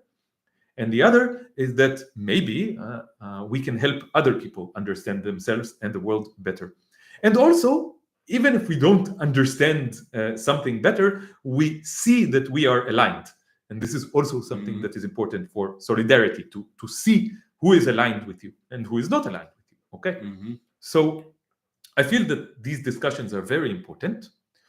And I think if you ask me what the thing that you should do is, I think music, because I saw you every time I see you playing music, I see you like 1,000 times more powerful than at any other time. Okay. The only situation where I don't look anemic. Yes, it's the only situation where you're not tired. You're like super It's like energetic. my alter ego. Yeah. So I think you should put a lot of emphasis on this, and also our discussion about like science and like just being skillful with understanding reality and skillful in other things. It reminded me that we have this plan, and now I feel like it's an integral part of our journey. Okay. So we had this plan where we do a series where one episode is I teach Elik math or science or whatever I know about science. I don't know a bunch about science. I'm not an expert in science, but I know some stuff. I'm an expert in math. Okay, I can teach Elik some math, which helps understanding science much more. Yes. And then Elik, and then the next episode, Elik teaches me music or his method of practicing music. And now I feel that it's really connected to what we were talking about. Yes, because it's empowering. It's empowering. Look at how it's both things. It's both individually empowering to each of us, and also it's like solidarity. It's learning from each other. Right. So I think it just exemplifies the kind of things that we are talking about so well that it's like we cannot help but do it, right? I think it's a very good idea. So, like, my plan is to get a whiteboard to put on this wall, like a big whiteboard, and then I can use. Maybe we can grow, maybe because I feel like I can teach you, but then like maybe other people benefit from it, and we can start building this net. Yes. And I have like my dream is to somehow sustain myself through my abilities, but not from money. And I don't know how we do it. And you also told me about your dream, and yes, and it's also something like this, right? Yes, my dream is. My girlfriend asked me a few days ago. We were having like an existential discussion, like about life and blah blah blah blah. And she was like, "What do you want? Like, what is your dream for how your life would be?" And I'm not. The point is not the details of what I'm saying; it's the vibe of what I'm saying. And it turns out that you have a dream with a very similar vibe. Mm-hmm. So I imagine living in some cabin in the forest. And people know that I have this space, this cabin, and people come, and some of them stay for an hour, some of them stay for a day, some of them stay for a week, whatever works for everyone. And in this space, we have deep discussions about philosophy, and we create music together. And when they come, they bring, vegetables, and then we cook food together. Only vegan food. Only vegan food. No killing in my cabin. No murder and exploitation in my cabin. And there are animals around. There are cats and donkeys, and I don't know. It's also a sanctuary. I don't know. It's like all kinds of dreams. It's like a space where people live in a way that is, shared and equal and collaborative, and where you care about the truth, about morality, about ethics, about bringing a better world for everyone. A philosopher's shrine. Yeah, a kind of a philosophical temple. Yeah. I don't know, but it's not just philosophy. It's about all art. All everything is art in this place that I imagine. Growing vegetables is also art. Yeah. And so this is the kind of life that I would love. And no money is there. There's no money. Yeah. Because money corrupts everything. Yeah. So I don't know. This is the dream that I have. If at some point in my life I will be able to realize this dream, it would be wonderful. Okay, but it's like so far away. I don't know. Yeah. Like, how can you do it? And I have similar dream. I told you I have this one, which I just have a place with many instruments, and people come and jam and we talk. But I also have this dream about doing it that I'm the one who's traveling. Yes. And bringing the word of like art, creativity, revolution, anarchy. Yeah. Yeah. So we were joking about how it's the same dream, only in my dream it's like the coordinates are aligned with the coordinates of Earth, and in your dream your coordinates are move around relative to the coordinates of Earth. But not forever. I don't think I want to forever have no stable grounds. Yes. But okay, I think I'm getting a bit tired. Yes. Okay. So I think we'll close up this session. It turned out to be a very interesting one, I think, and it gave us a lot of ideas to continue doing some stuff. Maybe let's do a few announcements. So finally, today, right now, we will upload the episode where we did the commentary on the interview with Muhammad. Finally, we finished editing it. Woo! Yeah, why is it not out there yet? I don't know. There's some block there, but finally we will upload it right now. From 2 months ago. Yes, it's 3 months actually. Almost 3 months. It was 6th of November. It's 3.5 months. It's been 3, but it's still relevant. We will upload it today. Please watch it. It will be on my channel. We recorded another episode of the One State Solution podcast, which was about. It was 2 days ago. Do you still remember? Yeah, it was about colonialism. Yes, it was about colonialism. We discussed the issue of colonialism as deeply as we could in around 2 hours. And it wasn't enough. Yes, it wasn't enough. There's much more to talk about. But we were talking about colonialism in general and why Israel is a colonial state, why Zionism is a colonial project, why we believe that, and why it's important to recognize this, and what is colonialism in general. And maybe we will do a part 2 and 3 of this, because there are many points that we didn't touch on and didn't go deeply enough into. What else is waiting? Oh, the interview with Sima, right?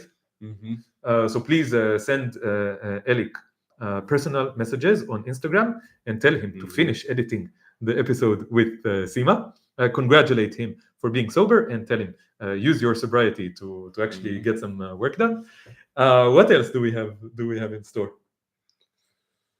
I don't remember. If we have more stuff. Also. Taking the anti-Zionists out of the closet. Yes, we are starting this project of taking anti-Zionists out of the closet, and also we had a conversation with Dan, who I mentioned before. We did a Zoom conversation with Dan, and this requires light editing, and we will put it up on the Radix channel. I will put an announcement for that when it is relevant. So a lot of cool stuff will be happening in the next few days, and next week probably we will do another one of these sessions, right? We will continue going deeply into the subject of anarchism, what it means to us. I think it's a very important subject. I still need to learn about it a lot.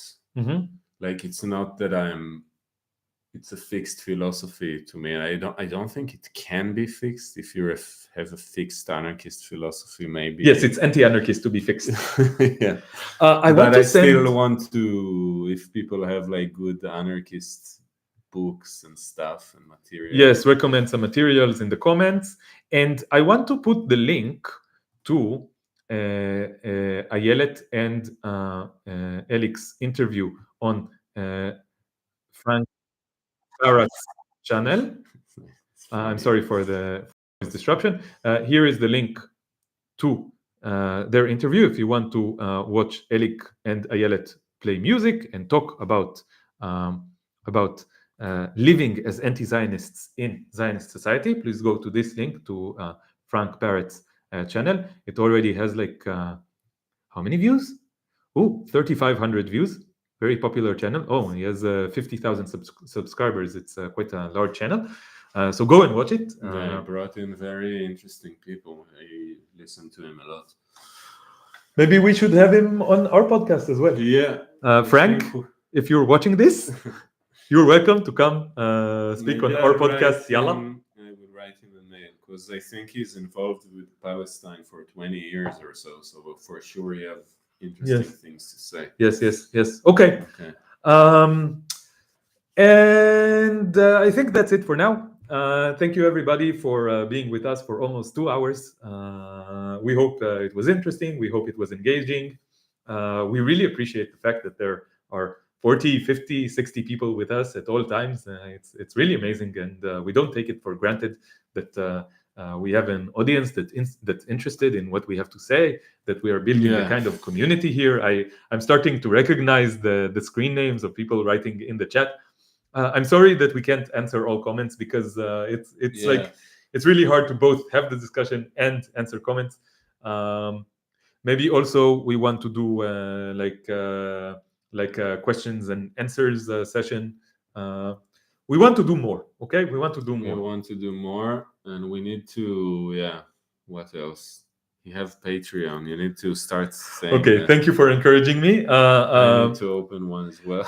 Okay, I will say a few words about Patreon. Okay. Patreon. So I spend around 10-15 hours every week teaching private lessons in math to even to sustain myself on the most basic of levels. Okay. And to keep doing this and not being crushed financially, I need some help. I need some support. So if you look up the Hebrew Canaanite on Patreon, I will send the link. There are tiers, and in the beginning I put like different what is the term? Perks for different tiers of membership. And then I realized that I don't want to be paid directly to do stuff. I think it corrupts. Okay, I think it has a corrupting effect if the money that I get is directly related to what I do. Okay, so I put the tiers just based on how much you want and are able to donate. Okay.